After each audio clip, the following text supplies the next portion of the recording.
सरकारच्या आरक्षणाच्या एका जीआरने मराठा नेत्यांसह ओबीसी नेत्यांमध्ये मतभेद, मनोज जरांगे आणि विनोद पाटलांमध्ये जुंपली, तर भुजबळ, तायवाडे आणि हाकेंचेही वेगवेगळे सूर.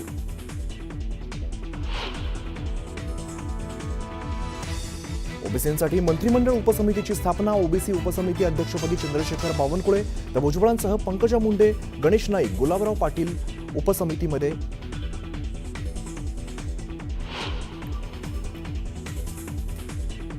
मंत्रिमंडळ बैठकीला मंत्री छगन भुजबळांची अनुपस्थिती, मराठा आरक्षणाच्या जीआरवरून भुजबळ नाराज असल्याची चर्चा, तर भुजबळांची नाराजी दूर करू, उपमुख्यमंत्री शिंदेंची प्रतिक्रिया.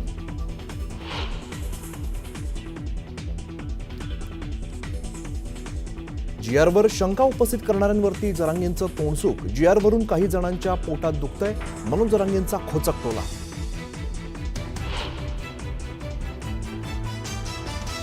शासनाच्या जीआरवरून ओबीसी नेत्यांमध्येच मतभेद, जीआरमुळे ओबीसींचं कुठलंही नुकसान नाही, तायवाडेंचं मत, तर जीआरमुळे ओबीसींचं आरक्षण संपलं, लक्ष्मण हाकेंचा आरोप.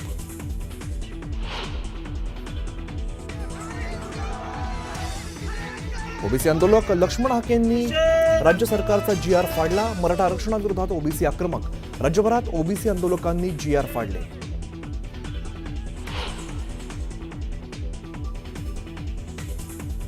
कालचा जीआर नाही तर ती फक्त माहिती पुस्तिका, याचा काहीही फायदा होणार नाही, मराठा याचिकाकर्ते विनोद पाटलांचा आरक्षणासंदर्भातील जीआरवरती परखड मत.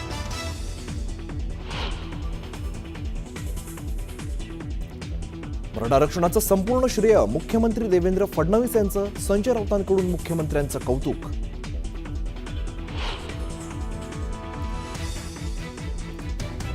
ठाण्यात शिवसेनेच्या कार्यकर्त्याची भर रस्त्यात गाडीखाली चिरडून हत्या, संपत्तीच्या वादातून संतोष पवारने विठ्ठल गायकरची हत्या केल्याची माहिती.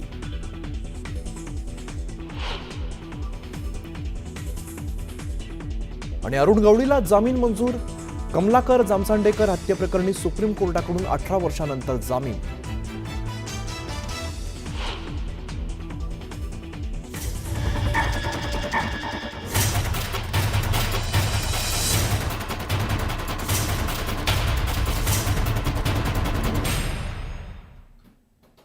मुलुक महाराष्ट्रामध्ये सगळ्यांचं स्वागत. नमस्कार, मी अमित गत्रे. ओबीसीसाठी स्वतंत्र मंत्रिमंडळ उपसमिती गठीत करण्यात आलेली आणि या उपसमितीचा अध्यक्ष चंद्रशेखर बावनकुळे असणार आहेत. तर छगन भुजबळ, गणेश नाईक, गुलाबराव पाटील, संजय राठोड, पंकजा मुंडे, अतुल सावे, दत्तात्रय भरणे हे सदस्य असणार आहेत. या उपसमितीमध्ये भाजपाकडून 4, शिवसेनेचे 2 तर राष्ट्रवादीचे 2 सदस्य असणार असल्याची माहिती विश्वसनीय सूत्रांनी दिली आहे. ओबीसींच्या सामाजिक, शैक्षणिक आणि आर्थिक स्थितीबाबत कार्यक्रम या योजनांबाबत ही समिती कामकाज करणार आहे.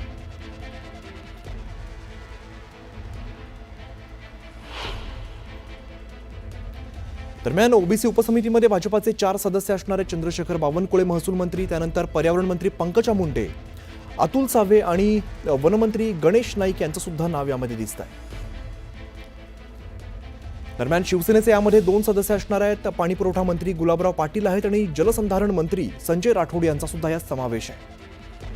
तसंच राष्ट्रवादीचे 2 सदस्य यामध्ये असणार आहेत. अन्न व नागरी पुरवठा मंत्री छगन भुजबळ आणि कृषी मंत्री दत्तात्रय भरणे यांचं सुद्धा नाव या उपसमितीमध्ये आहे. समिती आज गठीत झालेली आहे, मुख्यमंत्री महोदयांनी केलेली आहे आणि त्याचं 6 लोक त्याच्यामध्ये काम करतील. काल मराठा समाजाच्या संदर्भामधला जो निर्णय झाला, त्या निर्णयाच्या उपसमितीचा जसा मी सदस्य होतो त्याच पद्धतीची एक उपसमिती ही ओबीसी समाजावर कुठलाही अन्याय होऊ नये आणि त्यांच्या न्याय हक्कासाठी असावी अशा पद्धतीची मागणी जी होती ती खरं तर अगोदरच मान्य झालेली होती, परंतु येत्या 1-2 दिवसामध्ये ती देखील समिती गठीत होईल.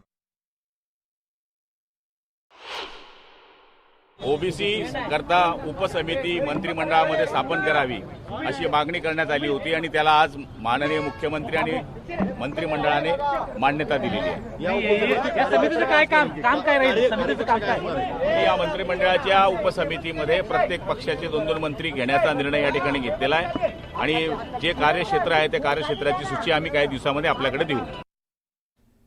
दरम्यान नागपूरमध्ये सुरू असलेल्या राष्ट्रीय ओबीसी महासंघाच्या साखळी उपोषणाची सांगता मुख्यमंत्री देवेंद्र फडणवीस यांच्या हस्ते होण्याची शक्यता आहे. मराठ्यांना ओबीसीमधून सरसकट आरक्षण देऊ नये या मागणीसाठी घेऊन नागपूरमध्ये राष्ट्रीय ओबीसी महासंघाने साखळी उपोषण सुरू केलंय.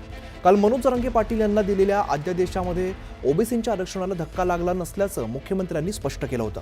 मात्र 14 मागण्यांपैकी एक मागणी पूर्ण झाली असून इतर 13 मागण्यांसाठी मुख्यमंत्र्यांना लिखित आश्वासन द्यावं याकरता साखळी उपोषण आज सुद्धा सुरू आहे. उद्या मुख्यमंत्र्यांच्या उपस्थितीमध्ये साखळी उपोषण सुटण्याची शक्यता आहे. तर नागपूरमध्ये राष्ट्रीय ओबीसी महासंघाच्या साखळी उपोषण सुरू आणि याची सांगता मुख्यमंत्री देवेंद्र फडणवीस यांच्या हस्ते होण्याची शक्यता. उदय तिमांडे आमचे प्रतिनिधी या संदर्भातली अधिकची माहिती देत आहेत. उदय, काय अधिकची माहिती आहे? खरं तर मनोज जरांगे पाटलांना मुंबईच्या आझाद मैदानामध्ये जे आहे ते सरसकट मराठ्यांना कुणबी प्रमाणपत्र देऊन ओबीसी मध्ये आरक्षण देण्याची मागणी केली होती आणि त्याला विरोध करण्यासाठी म्हणून राष्ट्रीय ओबीसी महासंघानं नागपूरच्या संविधान चौकामध्ये जे आहे ते साखळी उपोषणाला सुरुवात केली होती.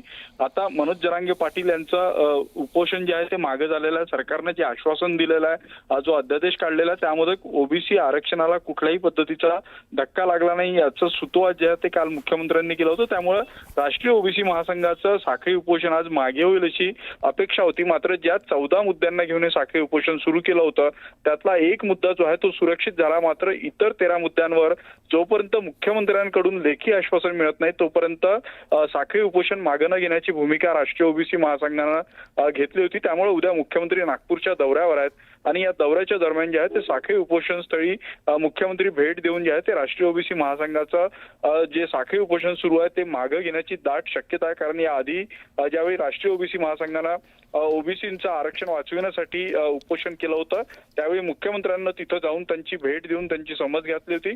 त्यामुळे उद्याच्या नागपूर दौऱ्यामध्ये अगदी, त्यामुळे उद्या काय होतंय पाहणं उदय फार महत्त्वाचं असणार आहे. धन्यवाद या सगळ्या सविस्तर माहितीसाठी.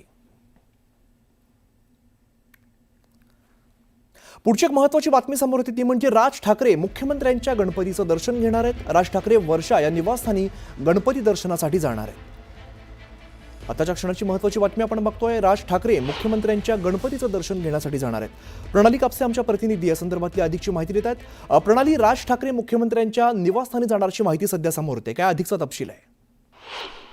राज्याचे मुख्यमंत्री देवेंद्र फडणवीस यांच्या वर्षा या निवासस्थानी बाप्पांचं आगमन झालेलं आहे आणि याच बाप्पांच्या दर्शनासाठी मनसे अध्यक्ष राज ठाकरे आज संध्याकाळी 6च्या आसपास जाणार असल्याची माहिती मिळते. मुख्य म्हणजे आज मुख्यमंत्र्यांनी सगळ्या आमदारांना सुद्धा स्नेहभोजनाचं निमंत्रण दिलेलं आहे आणि दरम्यानच्याच काळात मनसे अध्यक्ष राज ठाकरे हे मुख्यमंत्री यांच्या निवासस्थानी जाऊन त्यांच्या बाप्पाचं दर्शन घेणार आहे. गेले काही दिवस राज्यामध्ये जे आंदोलन होतं, विशेषतः मुंबई मध्ये ज्या आंदोलनाची परिस्थिती जी झालेली होती त्या पार्श्वभूमीवर हे दर्शन राहिलेलं होतं आणि आज मात्र मनसे अध्यक्ष मुख्यमंत्र्यांच्या निवासस्थानी गणपती बाप्पाच्या दर्शनासाठी 6च्या सुमारास जात असल्याची माहिती